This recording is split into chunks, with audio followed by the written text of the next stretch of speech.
Super 12 मरहला जो है वो इख्तिताम की जानिब गामजन है। आज के दिन 2 मैचेस खेले जाने हैं, लेकिन ये दोनों मैचेस होंगे ग्रुप 1 के और आज फाइनल हो जाएगा कि ग्रुप 1 में सेमीफाइनल में कौन जा रहा है। दूसरी तरफ ग्रुप 2 है जिसके अंदर पाकिस्तान ऑलरेडी क्वालिफाई कर चुका है सेमीफाइनल के लिए और कल का दिन इंतहाई अहम होगा क्योंकि कल के दिन न्यूजीलैंड और अफगानिस्तान का मैच खेला जाना है और उस मैच ने डिसाइड करना है कि न्यूजीलैंड आगे जाएगा या फिर ऑस्ट्रेलिया आगे जाएगा।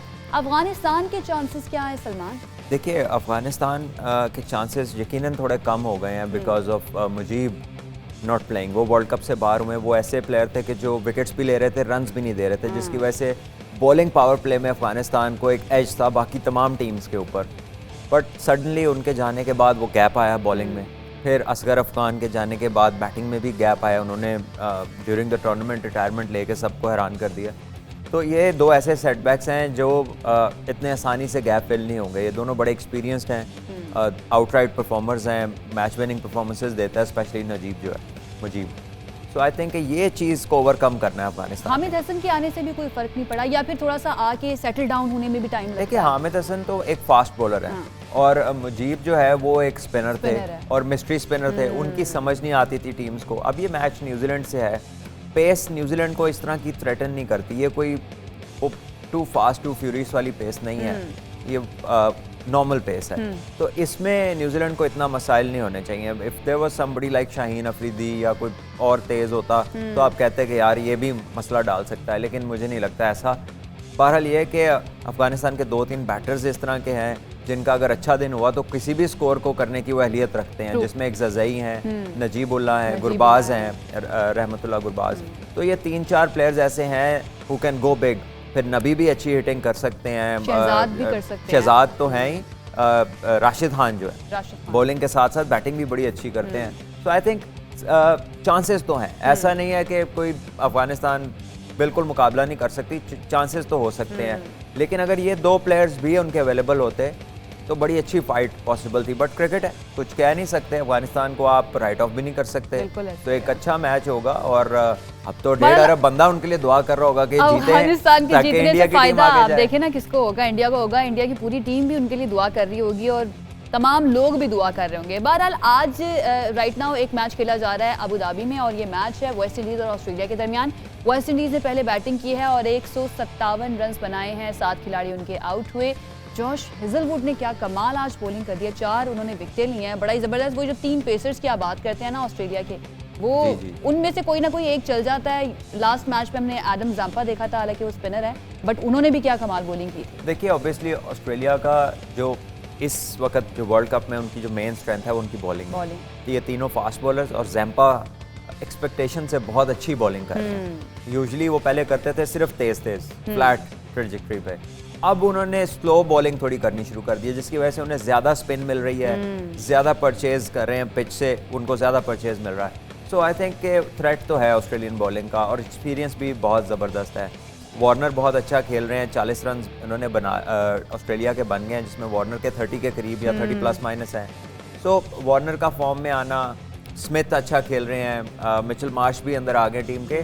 सो देव गॉट द प्लेयर्स। सिर्फ ये है कि बैटिंग में वो वाली फॉर्म नहीं है, लेकिन येस अगर ऑस्ट्रेलिया आती है तो फिर फास्ट बॉलिंग जो है वो हमें टफ टाइम दे सकती है इनकी। और अगर साउथ अफ्रीका आती है, they also have a very good fast bowling. So Pakistan का जो नेक्स्ट बिग चैलेंज है that is against top class fast bowling. तो अब उसको पाकिस्तान ने सर करना है आफ्टर स्कॉटलैंड। बिल्कुल ऐसे ही है, लेकिन अभी तक कुछ कंफर्म नहीं है ना कि सेमीफाइनल में जाएगा कौन, क्योंकि उनके ग्रुप की जो ग्रुप 1 है उसकी सिचुएशन कुछ ऐसी है कि इंग्लैंड राइट नाउ जो है वो उसके 8 पॉइंट्स हैं, ऑस्ट्रेलिया हो गया और साउथ अफ्रीका दोनों के 6-6 पॉइंट्स हैं।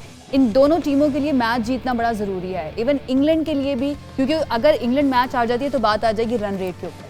ये तीनों के जो पॉइंट्स हैं ना वो 8 और दूसरे के भी 8 हो जाएंगे और एक के 6 पॉइंट्स हो जाएंगे। तो रन रेट के ऊपर जब बात आती है तो फिर तो क्रूशल हो जाती है सिचुएशन। देखिए, ये इंटरेस्टिंग होगा देखना कि कौन जीतता है, स्पेशली आज ये दोनों टीमों, इस ग्रुप का आज हमें पता चल जाएगा, 1 और 2 का पता चल जाएगा। इंग्लैंड लाइकली है, क्योंकि अगर इंग्लैंड लेट्स से अगर इंग्लैंड मैच नहीं भी जीता साउथ अफ्रीका से, लेकिन उनकी ऐसी बैटिंग है कि वो रन रेट को ज़्यादा नीचे नहीं आने देंगे। बहुत ही कोई अजीबोगरीब दिन होगा जो ना हमने देखा है ना एक्सपेक्ट कर रहे हैं। तो इंग्लैंड की बैटिंग को आप कटेल कर सकते हैं कि वो आउट हो जाएं। अगर वो विकेट पे रहेंगे, खेलना उन्होंने तेज़ी है, they don't go about their business in any other way. उन्होंने शॉट्स मारनी है, उन्होंने खुला खेलना है। तो उनका रन रेट नीचे लाना तो खासा मुश्किल काम होगा। और साउथ अफ्रीका को अपना बहुत बेहतर करना पड़ेगा and they have to hope कि ऑस्ट्रेलिया ये मैच ना जीते, बट ऑस्ट्रेलिया लग रहा है कि मैच आराम से जीतेगा। 50 के करीब रन हो गए हैं, वार्नर आज बड़ी फॉर्म में लग रहे हैं और वार्नर का फॉर्म में आना, फिंच आउट है, वार्नर के अलावा भी और प्लेयर्स हैं, बैट्समैन ऐसे हैं जो आगे लेकर जा, स्मिथ हैं, बिल्कुल हैं, इनके पास प्लेयर्स तो हैं। अच्छा मुझे ये बताइए कि वेस्ट इंडीज 2 मरतबा की चैंपियन T20 वर्ल्ड कप की, इनको हुआ क्या है? हमने पहले भी डिस्कस किया, लेकिन अगेन आज भी शुरू में जिस तरह से इनके सारे बैट्समैन आउट हुए हैं, स्टिल ये अपना जो स्कोर है 157 तक ले गए हैं। अनप्रिडिक्टेबल ये इतने ज़्यादा हैं कि समझ नहीं आती कि शुरू में आउट होने के बाद ऐसा लगता है कि बिल्कुल नहीं कर पाएंगे और अचानक से इनकी जो कोई एक बैट्समैन आगे आता है और वो स्कोर को कहाँ पहुँचा देता है। T20 क्रिकेट इसी तरह की है कि इसमें 2 से 3 लोग अच्छी क्रिकेट खेल जाएं, इनकी जो पार्टनरशिप्स डेवलप हो जाएं, तो you can get a respectable total. अब यहाँ पर इनके साथ हो ये मसाइल रहे हैं कि ये ऊपर से 4-5 तो करते ही कुछ नहीं, और उसके बाद जो एक बंदा आता है वो पहले थोड़ी देर संभालता है, थोड़ा देखता है कि पता नहीं क्या होगा, फिर उसके बाद आखिर में लॉन्च करता है और करते करते ये एक रीजनेबल स्कोर तक 1-2 दफ़ा पहुंचे हैं। बट इनकी अप्रोच नहीं समझ आई इस टूर्नामेंट को, इन्होंने अप्रोच कैसे किया, बिकॉज ये सब PSL भी इनमें से लड़के खेले हैं, IPL अभी रिसेंटली खेले हैं, इन्हें पता है कि यहाँ पर ऑल आउट आप हिटे नहीं मार सकते, यहाँ पे आपको थोड़ा फंसना पड़ता है, थोड़ी पिच को रिस्पेक्ट देनी पड़ती है, कंडीशन ऐसी है वो आपको अलाउ नहीं करती। लेकिन इन्होंने सोचा कि शायद हम कुछ करके दिखाएंगे अलहदा ही, वो हुआ नहीं, वो उल्टा पड़ गया। तो आई थिंक एक तो वो अप्रोच नहीं थी, फिर ये जो ग्राफ्टिंग वाली सिचुएशन होती है इसमें थोड़ा भागना पड़ता है। अब इनके लड़के तकरीबन सभी ओवरवेट हैं, पहले भी डिस्कस कर रहे थे, पावर हिटिंग वो तो ठीक है, पावर हिटिंग से हिट तो मार लेते हैं, लेकिन इस क्रिकेट में आपको भागना भी जरूरी है, आपने स्पिनर्स को स्ट्राइक रोटेशन भी करनी है, खाली छक्के आप कितने दिन कितने मार लेंगे।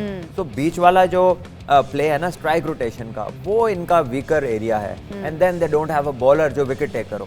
इनके तमाम बॉलर्स ऐसे हैं कि जो बस चेंज ऑफ पेस कर लिया, कटर्स कर लिए, ना कोई बहुत तेज़ बॉलर खिलाया इन्होंने, ना कोई स्पिनर स्पेशलिस्ट ऐसा लेकर आए कि जो सामने वाले बैटर को मुसीबत हो। सो आई थिंक कि इनकी selection has not been ideal for this tournament, जहाँ पर ये हो रहा है इस एनवायरनमेंट के लिए इनकी ये सिलेक्शन आइडियल नहीं थी। और ना इन्होंने, इनका कॉर्टेल अच्छा खासा बॉलर है, ओशेन थॉमस है, ऑप्शंस तो थी लेकिन इन्होंने पिक नहीं की। यानी इनकी पावर हिटिंग जो है उनके उसने काम नहीं किया, सिर्फ पावर हिटिंग पे रिलाय कर लिया। हम तो अल्लाह का शुक्र अदा करें, पहले पाकिस्तान की टीम ने भी 4-5 मिडल में सारा पावर हिटिंग ही रखा हुआ। Exactly. So you need people जो मैच को इसमें एक एंड से संभाले, दूसरे एंड से लॉन्च करें। जब आप ऑल आउट जाते हैं तो आपके सक्सेस के चांसेस जो हैं वो लिमिट हो जाते हैं एट टाइम्स, बिकॉज हर वक्त हर शॉट नहीं लगता। गेल का शुरू से जब से हम उसको देख रहे हैं, उसका स्टाइल एक ही रहा है कि आते साथ ही पावर हिटिंग करनी है और उसी में वो आउट भी हो जाते हैं। आज भी ऐसे हुआ कि एक बॉल पे उन्होंने छक्का मारा, अगली बॉल पे वो आउट हो गए और वो स्लिप हुए, उनसे बैलेंस नहीं हो पाया, समझ नहीं आई कि उनके साथ हुआ क्या। देखिए गेल का तो बिल्कुल ही हिसाब ही है कि या बड़ी हिट है तो या फिर कुछ, या फिर आउट है, नहीं या फिर कुछ भी नहीं है। वो डॉट बॉल्स उन्होंने बहुत सारी खेली है इस टूर्नामेंट में। उनका स्ट्राइक रेट जो इनका दुनिया में जाने जाते हैं बिग हिटिंग और अपने स्ट्राइक रेट की वजह से, वो काफ़ी लो था, बिकॉज वो बैंक कर रहे थे कि मैं सेट हो जाऊं और सेट होने के बाद मैं मार के छक्के चौके जो है ना वो एवरेज और अपना स्ट्राइक रेट बेहतर कर लूँगा। लेकिन जब मारने की कोशिश की तो आउट होते रहे। और जब वो जो हम स्ट्राइक रोटेशन की बात कर रहे हैं कि सिंगल्स और डबल्स इस जगह पे ज़रूरी है, वो करने नहीं जाते, ही वॉक्स थ्रू फॉर और स्कोर भागते भी नहीं है, अब तो वो पैदल चल के स्कोर लेते हैं। तो आई थिंक अब ये टाइम आ गया इस टीम पे कि इनके कुछ players they have to go. जैसे ब्रावो ने रिटायरमेंट ले ली, हालांकि वो काफ़ी फिट हैं। गेल का भी ये लास्ट वर्ल्ड कप है, पता नहीं पॉलर्ड अगले वर्ल्ड कप में क्या करते हैं, होते हैं नहीं होते, लेकिन I think they have to build their team around Pooran. उसके साथ हिटमायर हैं जो इनके यंगस्टर्स हैं, ये होल्डर जो है इनके ऑलराउंडर है। So they have to bring in players जो कि रिसेंटली यंग भी हैं लेकिन रिलेटिवली एक्सपीरियंस भी हैं और साथ कुछ नए फेसेस। दूसरा फिटनेस भी तो बड़ी मैटर करती है ना, फिटनेस के मसाइल होंगे तो आपको फील्डिंग में भी प्रॉब्लम होगी। इनकी फील्डिंग में भी हमें वही चीज़ नज़र आती है कि इनका ओवरवेट होना या फिट ना होना उसके दरमियान में बहुत ज़्यादा आ जाता है। यस, समहाउ ऐसा लगता है कि ये लेटली जो है बहुत इन्होंने अपने ऊपर वेट पुट ऑन किया है सभी ने। अगर आप इनको देखें तो काफ़ी बल्की हैं। एक तो होता है फिट बंदा, यानी कि आपके वेट है तो मसल मैस है, लेकिन सम ऑफ देम लुक फैट। तो एक आधा एक्सेप्शनल तो चल सकता है, सबके सब नहीं चल सकते। 6-7 जब ऐसे होंगे तो किस किस को आप छुपाएंगे? तो वो फिर लिमिटेशंस बढ़ती जाती हैं टीम की और दूसरी टीम के लिए आसानी होती जाती है। So they need to work upon this. Afghanistan के एक शहजाद चल जाएंगे, अगर सबके सभी वैसे हो जाएंगे तो फिर उनकी टीम भी उस तरह से नहीं चलेगी। बाल रिटायरमेंट की आपने बात की कि गेल और ब्रावो जो हैं उन्होंने मतलब ऐलान कर दिया है कि वो रिटायर होने जा रहे हैं।